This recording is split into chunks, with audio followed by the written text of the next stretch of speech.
Hi everyone, welcome to the Fat Lady's Firearms Journey, and this is what our front yard looks like.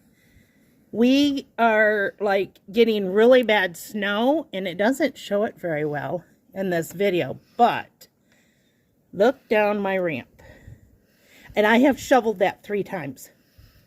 So if you're getting snow like this, please share. And it is cold. That's why my thing is so shaky.